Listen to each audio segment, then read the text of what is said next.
Hi, everybody, it's FIBO Group, and you are watching to the Market Watch review. The gains yesterday in the U.S. have prompted the rally of Asian equity markets. Notable exceptions were Hong Kong and China. Stoxx 600 in Europe is as flat as futures in the USA. The dollar has held steady against the yen due to increased warnings from Japanese officials. Euro is now parity ahead the outcome of the ECB meeting, where a 75 BP increase is expected. Yesterday's recovery from below $1,700 is extended by gold, which is now hovering around $1,722.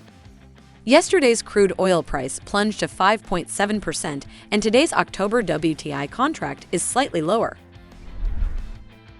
Asian Pacific market. We have seen statements from Kanda, Vice Finance Minister for International Affairs, about the Financial Ministry and the Bank of Japan. He threatened to take legal action against what he called excessive moves that he said could not justify recent yen moves. The dollar traded within yesterday's range versus the yen. Australia's July trade surplus fell more than expected due to weaker iron ore and coal exports and stronger imports. It fell by half from 17.1 billion Australian dollars, a record. After falling slightly below 0.6700, the Australian dollar recovered to $0 and 6,770 cents yesterday. Today's high was just 0.6775. Market of Euro. The ECB meeting will be the main event of the day. The euro gained a little more than $1.05 due to short covering and rising U.S. stocks.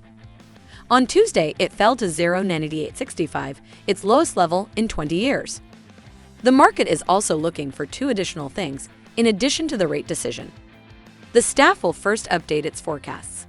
It is obvious that the direction of travel is lower growth and higher inflation. Investors and businesses also want to know more about the ECB's reinvestment policy for corporate bonds.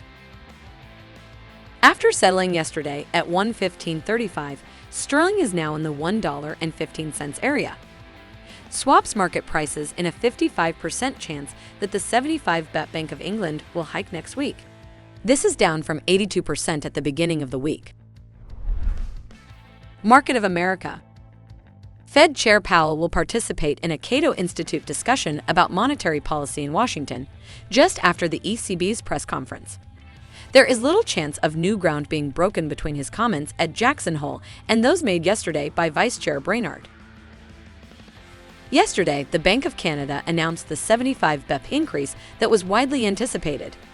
The target rate of 3.25% is slightly higher than the range for neutrality. Yesterday's rise in U.S. equities saw the U.S. dollar fall to CAD 1.32 from its highs of CAD 1.32. That's all for me. Closely monitor the news background and be prepared for all the surprises of the market.